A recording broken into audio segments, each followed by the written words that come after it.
Segunda de Timoteo, capítulo 2, versículo 15. Leemos juntos.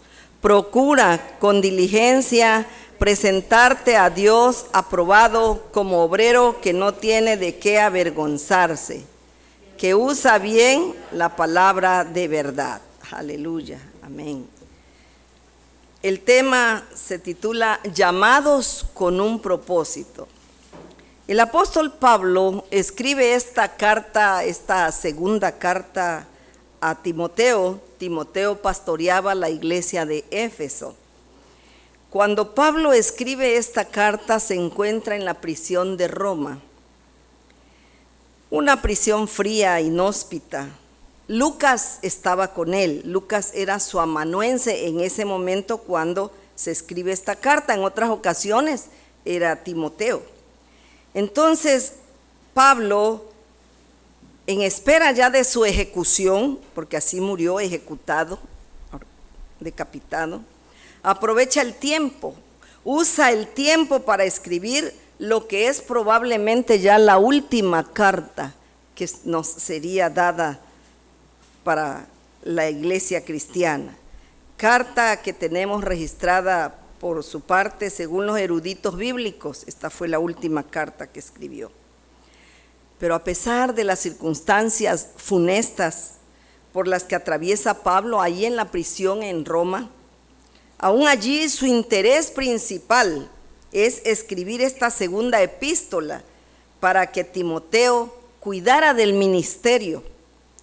A Pablo le interesa Timoteo y el ministerio que Timoteo está desarrollando en Éfeso, y amonesta a Timoteo a que nunca se avergüence del evangelio, sino que persevere en la fe y en la obediencia, y le dice: procura con diligencia presentarte a Dios aprobado, como obrero que no tiene de qué avergonzarse, que usa bien la palabra de verdad. Vamos a desmenuzar el texto. En primer lugar encontramos el verbo procurar. ¿Qué significa según la lengua española, el diccionario de la lengua española? Procurar significa intentar, conseguir, lograr un objetivo. Eso es procurar. La palabra diligencia, dice, es poner sumo cuidado, prontitud, agilidad y prisa para realizar una actividad. Por eso le dice procura con diligencia. Y dice, la siguiente palabra es aprobado. Aprobado quiere decir calificar o dar por bueno o suficiente algo. O también el otro precepto es una calificación mínima de aptitud. Eso es ser aprobado, ¿verdad? Y la palabra obrero proviene del latín operarius, del latín, significa peón o jornalero.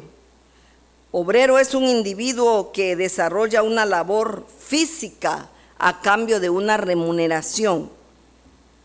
Parafraseando el texto con todas estos significados de los verbos y de los adjetivos, podemos decir que Pablo lo que le dice a Timoteo es: Timoteo, procura intentar, procura conseguir el objetivo de presentarte con sumo cuidado delante de Dios, pero también con prontitud, con ligereza ante Dios, como obrero, como un peón, como un jornalero que va a desarrollar una actividad, una labor física a cambio de una remuneración. Eso es lo que Dios quiere hoy de cada uno de nosotros. Aquí lo escribe a Timoteo, pero Timoteo es la segunda carta a Timoteo, es una epístola universal, que no solamente fue para la iglesia de Éfeso, fue para toda la cristiandad. Y esto es lo que quiere el Señor de cada uno de los obispos de su iglesia, de cada uno de sus oficiales de la iglesia, no solo de los que son pastores, no solo de los que predicamos, aunque no tengamos la ordenación de pastor. Yo tengo sí se le puede decir ordenación de licenciatura en Sagrada Teología. Estoy ordenada como predicadora. Así el presbiterio en un acto especial, allí me ordenó predicadora, pues no pastora. Pero sin embargo yo no estoy exenta de este mandamiento. Esto es para mí también, que yo procure presentarme ante Dios como obrera, que no tiene de qué arrepentirse, o de qué avergonzarse, que use yo con bien la palabra de verdad. Eso es lo que nos enseña el texto en esta tarde. Pero también ahí están incluidos cada uno de los miembros de la iglesia, desde el más pequeño hasta el más grande. Allí estamos incluidos todos, de todas las iglesias que profesamos la fe cristiana, como un obrero. Vamos a recalcar esta palabra. Nótese que Pablo dice obrero, es decir, un trabajador, no como un maestro. Como si le quisiera decir Pablo a Timoteo, así como maestro, no Timoteo, así no, como un maestro no, como un obrero, no como quien ostenta títulos. Por eso al principio de este capítulo 2, si ustedes pueden ver el versículo 3, ¿qué le dice Pablo a Timoteo? Dice el versículo 3, tú pues, lean conmigo, sufre penalidades como buen soldado de Jesucristo. No le dice como comandante, ni como capitán, ni como general, como soldado raso, desde el grado más ínfimo en la militancia. Entonces, Pablo le dice como si fueras un obrero, porque tomando como ejemplo a nuestro Señor Jesucristo, dice la Biblia en Filipenses 2:6, que Él no vino como Señor. Él dejó su gloria, se despojó, dejó su trono, se anonadó y dice que vino, el cual siendo en forma de Dios, leo Filipenses 2:6, el cual siendo en forma de Dios no estimó el ser igual a Dios como cosa a que aferrarse, sino que se despojó a sí mismo, tomando forma de siervo. Fue hecho semejante a los hombres y estando en esa condición de hombre todavía se humilló más a sí mismo, haciéndose obediente hasta la muerte y muerte de cruz. Nosotros, la mayoría de nuestros familiares, seres amados, han muerto y han sido velados, han sido sepultados dignamente. Pero Jesús no murió dignamente. Jesús murió indignamente, como mueren los malvados, los pecadores, los impíos. Así murió el justo, el santo, el divino Hijo del Dios Altísimo. Y así se hacía llamar el apóstol Pablo cada vez que escribe una epístola. Por ejemplo, cuando escribe Romanos 1:1, dice Pablo, siervo de Jesucristo, llamado a ser apóstol, apartado para el evangelio de Dios. Y muchas cartas las comienza con esa palabra, Pablo, siervo de Jesucristo. El texto que nos ocupa tiene un mandato general. Dice, procura con diligencia presentarte ante Dios aprobado. Lo que aquí manda el apóstol a Timoteo tiene validez para todos los creyentes, y este mandato es para ti, es para mí, es para todos, no solamente para los pastores, no solamente para los ancianos de iglesia, no solamente para los diáconos, no solamente para los que predican, sino para todo aquel que ha decidido ir en pos de Jesucristo, porque anhelamos tener un día la vida eterna. Gloria al Señor. Por eso le dice Pablo, esfuérzate, Timoteo, esfuérzate para presentarte a Dios aprobado. ¿De dónde viene la palabra aprobado? ¿Qué quiere decir aprobado? ¿Cuáles son sus raíces? En el griego, la palabra aprobado se lee dokimon, que quiere decir aceptado después de haber sido puesto a prueba. Aquí la palabra aprobado entonces no significa que haya pasado el examen del seminario para graduarse, no es ese aprobado, no. Tampoco se refiere a ser aprobado por el presbiterio para ser ordenado como como un pastor, como un evangelista, no. Tampoco se refiere a ser aprobado en el examen que se les hace a los que van a ser ordenados como ancianos, no es esa aprobación, o como obispos, ¿verdad? Tampoco es ser aprobado en el examen que les hacen para después ordenar los diáconos. Tampoco es aprobar el examen para hacer la profesión de fe y recibir el sacramento del bautismo.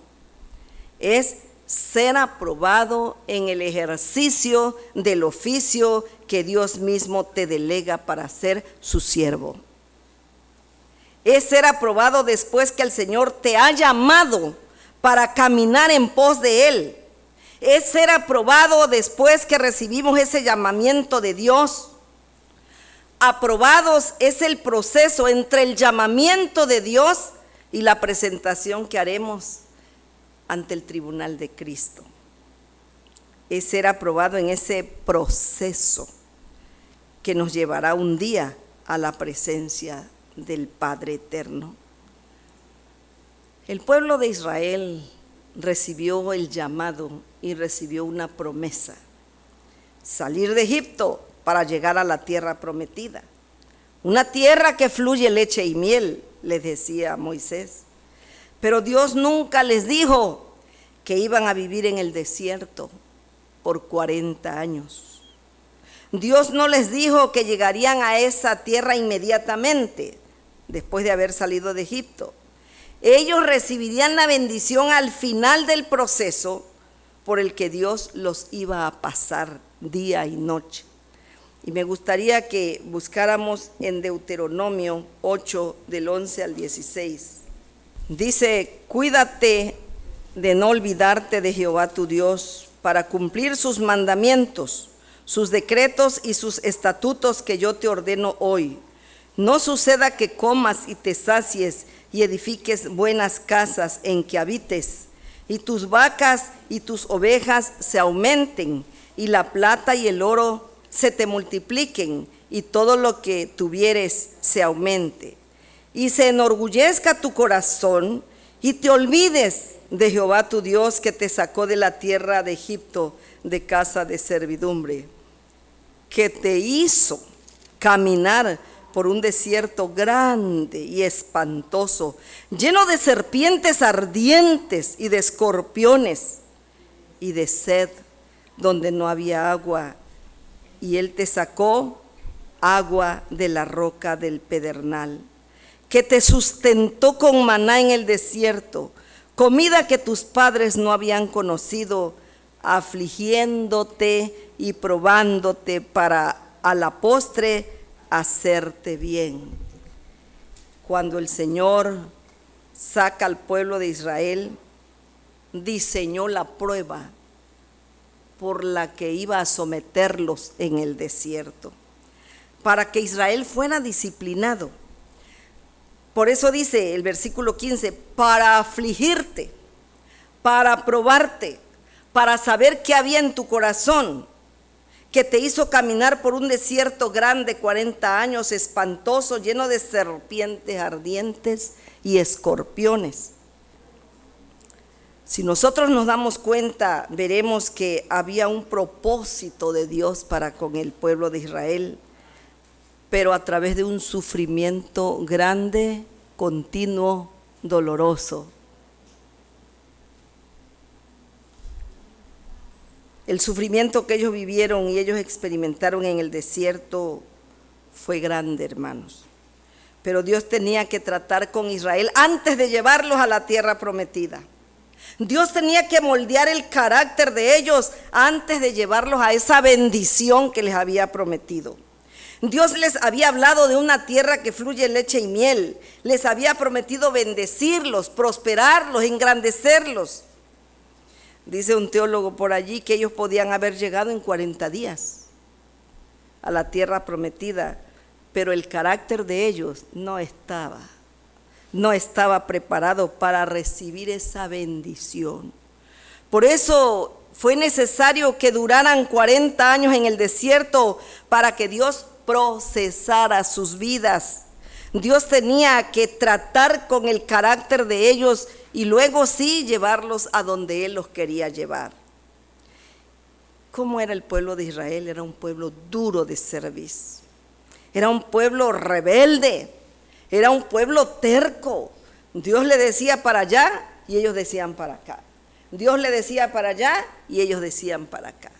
Y cuando Dios no les cumplía sus antojos, empezaban a reclamarle, a cuestionarle, a reclamar a Moisés. Hubo el momento en que lo querían apedrear a Moisés, ¿verdad? Era un pueblo duro de cerviz. Dios le dijo, son rebeldes. ¿Se acuerdan cuando regresa Moisés del monte Horeb con las tablas de la ley? ¿Y qué hacía el pueblo? Adorando a un becerro de oro que obligaron a Aarón a hacérselo. Y Moisés se llenó de ira de ver esa orgía tan grande que había y tiró las tablas, quebró las tablas de la ley. Tuvo que regresar en otra ocasión a que el Señor le volviera a escribir los 10 mandamientos. Pero Jehová Dios dijo, yo me voy a encargar, estoy parafraseando, yo me voy a encargar de llevarlos a un lugar donde yo voy a tratar con esa mala conducta.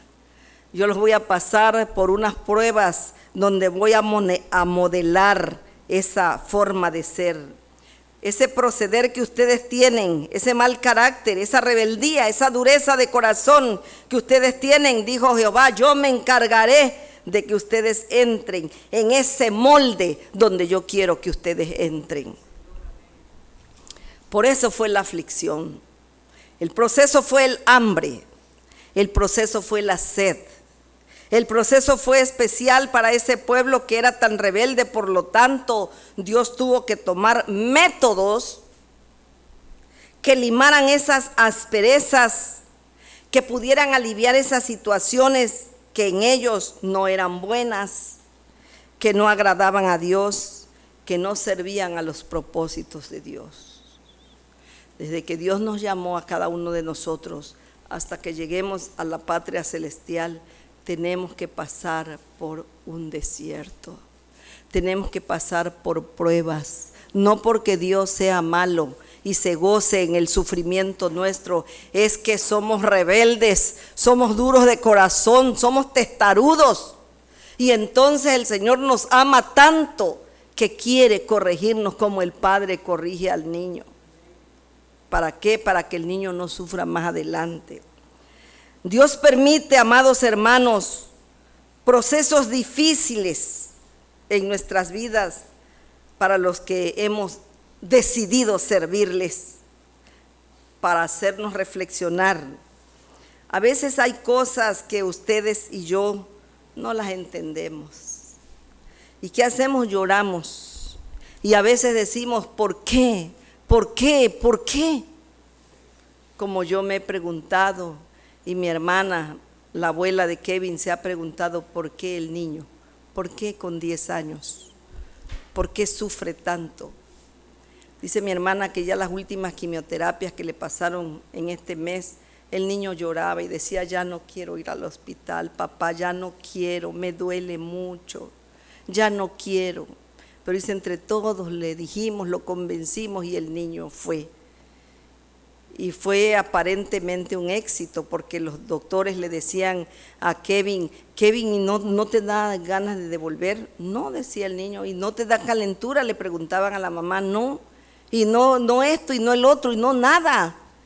Sí, dijeron, bueno, es que Kevin es fuerte. Y cuando me lo dijeron yo dije, no, es la oración que estamos haciendo. Pero después de esa noticia, el jueves dicen, ya no hay nada que hacer. Solo hay 2 cosas, o lo dejan morir al niño que se vaya desgastando poco a poco, o se le consigue una ¿cómo se llama? Quimioterapia, lo que le ponen, pero no hay aquí, solo en México. Pero es muy probable que cuando se le esté administrando esa quimio, el niño le venga un infarto, porque es muy fuerte, pero no se puede con otra más fácil, pues, más leve, porque ya los blastos subieron, se fortalecieron, la leucemia subió. Entonces, a veces lloramos y lloramos y decimos por qué. Pero leyendo la Santa Biblia encontramos nosotros fortaleza. Por ejemplo, el apóstol Pablo. Podemos tomar el ejemplo de la vida del apóstol Pablo. Él oraba a Dios y le decía a Dios que había sido enviado a él un mensajero de Satanás, así decía Pablo, que lo abofeteaba constantemente, que tenía un aguijón en su carne, en su cuerpo. Y él decía, ya he orado 3 veces al Señor para que quitara de mí esto. Pero, ¿qué había dicho el Señor? ¿Se lo había quitado el aguijón? No, porque Dios necesitaba moldear cosas en el apóstol Pablo. Y a pesar de que él oraba, Dios le decía, tranquilo Pablo, tranquilo, ora sin cesar. Y cuando oraba Pablo se fortalecía en su espíritu en medio de ese aguijón. A veces tú y yo oramos para que Dios quite algunas situaciones de nosotros. Dios dice, ora lo que quieras, ayuna lo que quieras, pero eso no te lo voy a quitar porque es el proceso que estoy utilizando para moldear tu vida, para ayudarte, para capacitarte. Y aunque no lo entendemos, Dios tiene grandes propósitos que más allá lo vamos a entender. Luego Pablo entiende por qué era ese aguijón. Y él escribe y dice, para que no me exaltase. Porque Pablo había tenido un detalle, o Dios, el Señor Jesucristo, tuvo un detalle con Pablo que no lo tuvo con ningún otro apóstol. Pablo escribe y dice que fue llevado al tercer cielo, en donde vio cosas inefables, inexplicables, que ojo humano jamás ha visto. ¿Qué vería? Yo no lo sé. Y oyó cosas que el oído humano jamás ha oído. Y eso solamente Dios se lo dio a conocer a él. Pablo estaba anonadado de todo lo que había visto y oído y dice, para que la grandeza de esas revelaciones no me exaltasen desmedidamente, me fue dado un aguijón en mi carne. Con eso lo controlaba el Señor, porque era para que se hubiera creído más que todos. Pablo tenía un poder tremendo para curar enfermos. ¿Recuerdan ese pasaje que dice que la gente llegaba y le pedía el delantal o el pañuelo con el que Pablo se secaba su sudor y se lo llevaban a los enfermos? Y el enfermo, así estuviera a punto de la muerte, desahuciado por los doctores, el enfermo se levantaba porque el poder del Espíritu Santo estaba en Pablo. Y luego ve todas esas cosas que nadie ha visto. Ustedes creen que no es para que un ser humano se creyera mucho, ¿no?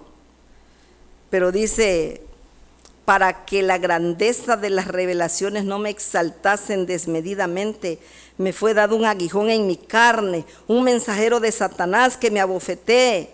Y Dios permitía esa situación para que Pablo se mantuviera sensible en la presencia del Señor y reconociera que aunque había visto cosas grandes que ningún otro apóstol le fue dado, era solamente por la gracia, era solamente por la misericordia, era solamente por el favor, era solamente por la bendición de Dios en su vida que fue llevado al tercer cielo.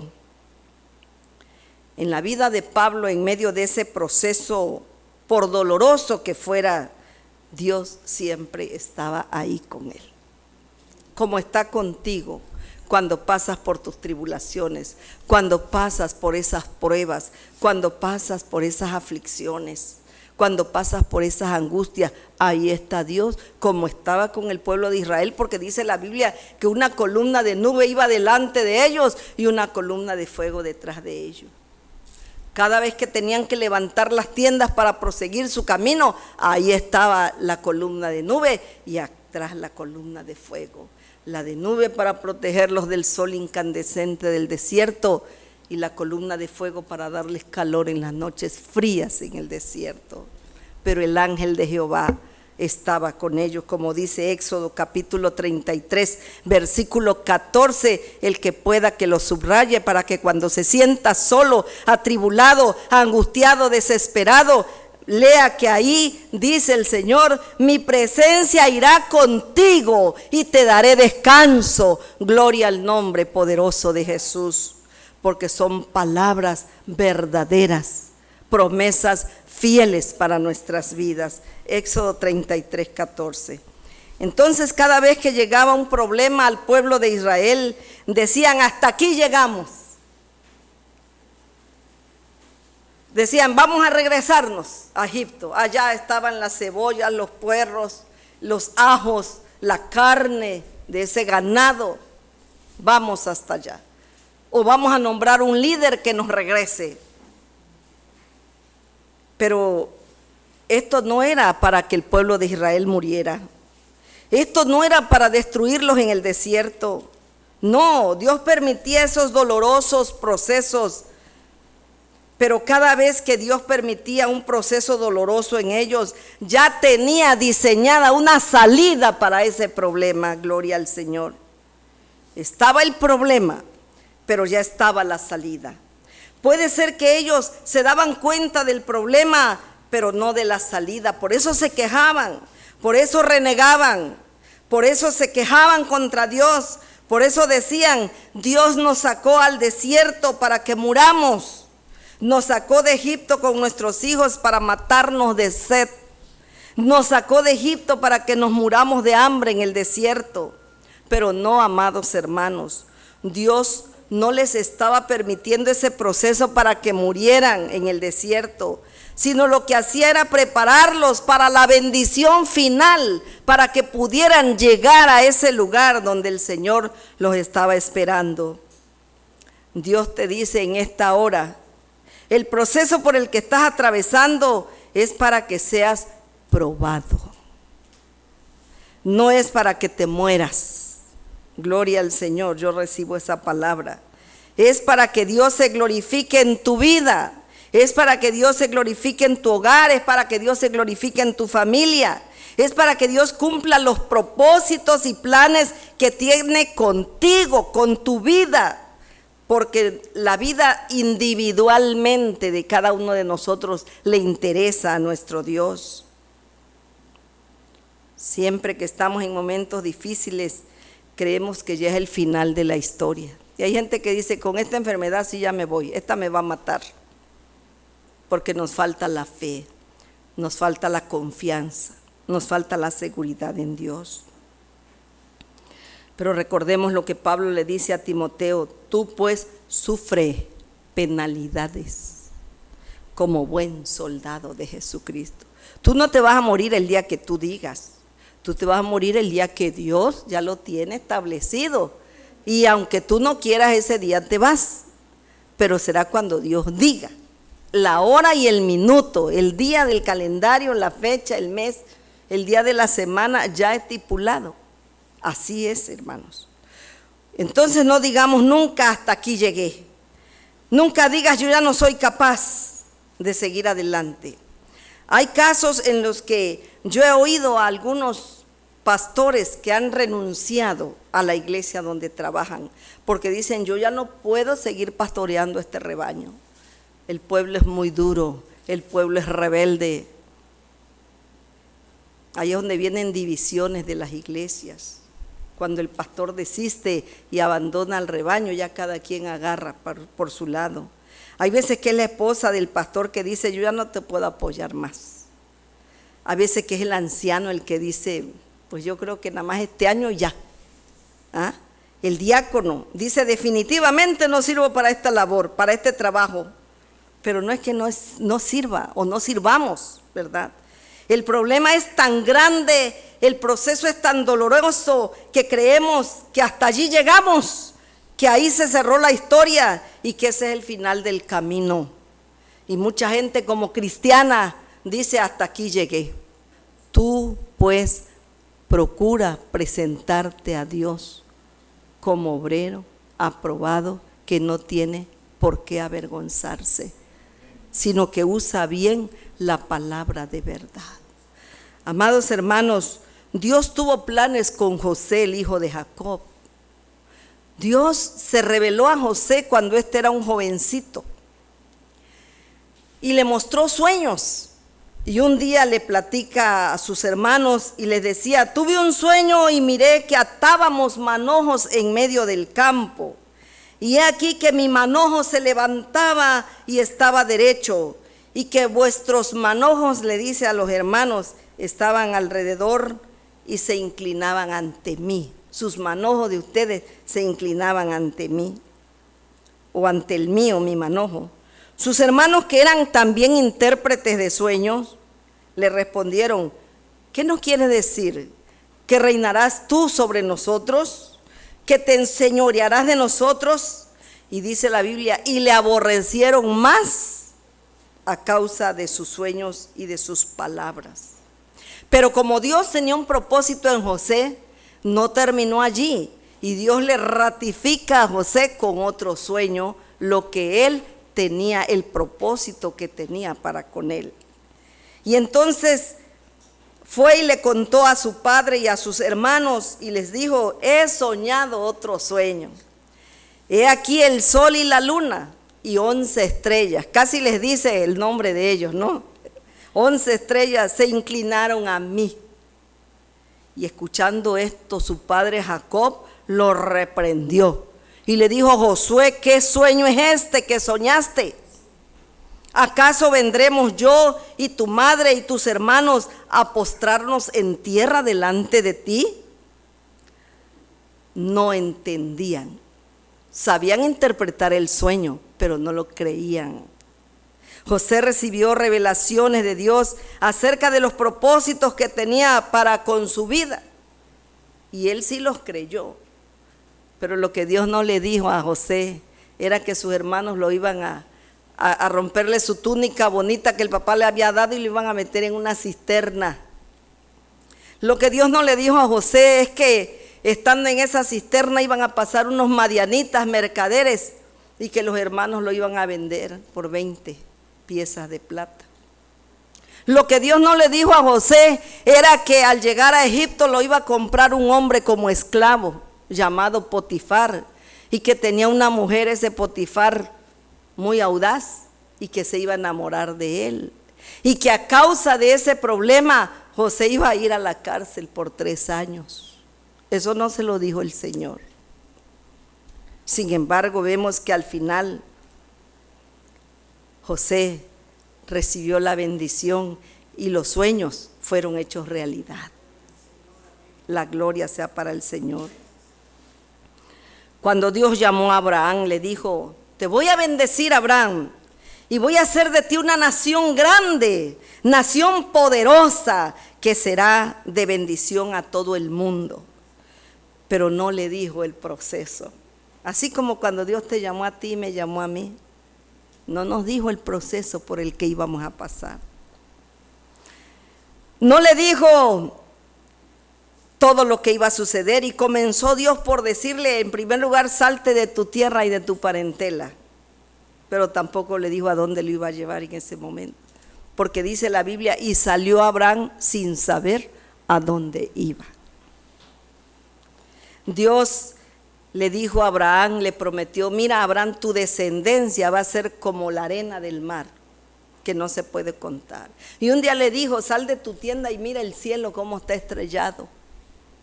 Y le dijo: ¿puedes contar las estrellas? Y él dijo: no. Así va a ser tu descendencia.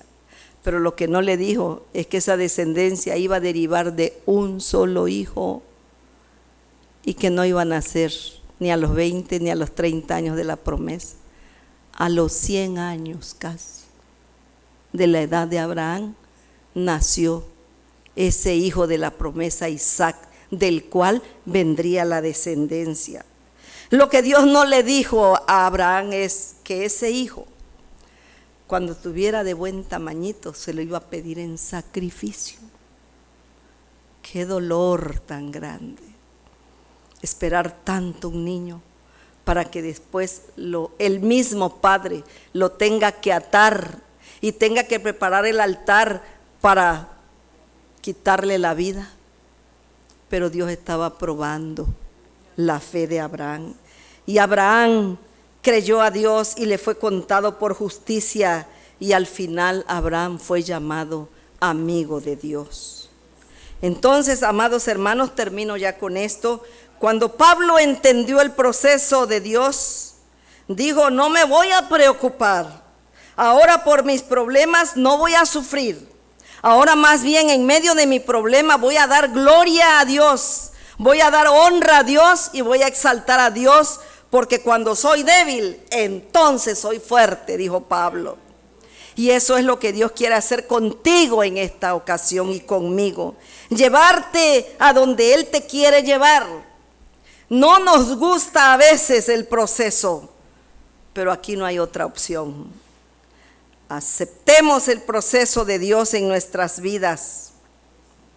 Dios no está permitiendo ese proceso en tu vida para arruinarte. Dios no está permitiendo ese proceso en tu vida para destruirte. Dios no está permitiendo ese proceso en tu vida para matarte. Lo que Dios está haciendo es para mostrarte su gloria, para que lo conozcas en áreas donde no lo has visto nunca, para que lo veas donde nunca jamás imaginaste que lo puedes ver, que los planes de Dios se van a cumplir en tu vida, que Dios bendecirá tu vida al final del proceso. Por eso, procura con diligencia presentarte a Dios aprobado como obrero que no tiene de qué arrepentirse. Vamos a orar. Padre, nuestro corazón te alaba y te glorifica. Nuestra alma exalta la grandeza de tu nombre. Y hoy podemos decir como el salmista: bendice alma mía Jehová, y bendiga todo mi ser su santo nombre. Bendice alma mía Jehová, y no olvides ninguno de sus beneficios, porque Él es quien perdona todos tus pecados, el que borra todas tus iniquidades, el que sacia de bien tu boca, de modo que te rejuvenezcas como el águila. Así nos vamos a rejuvenecer, Padre, delante de ti, porque tu propósito en mi vida y en la vida de esta misión, de esta iglesia, de tus hijos, es para bien. Tus propósitos a veces son dolorosos, a veces son difíciles, a veces sentimos que son crueles. Padre, perdónanos. Pero lo que tú estás haciendo es que quieres que salgamos aprobados delante de ti. Duele mucho a veces, duele el proceso, Señor, pero tu misericordia siempre está ahí con nosotros. Tu misericordia, tu presencia irá con nosotros y nos dará descanso. Padre, te damos la honra y la gloria. Te agradecemos en esta tarde tu palabra que ha sido proclamada y ha llegado a nuestro corazón. Confírmala, Señor. Te bendecimos y te alabamos en Cristo nuestro Salvador. Amén. Señor nos bendiga, hermano.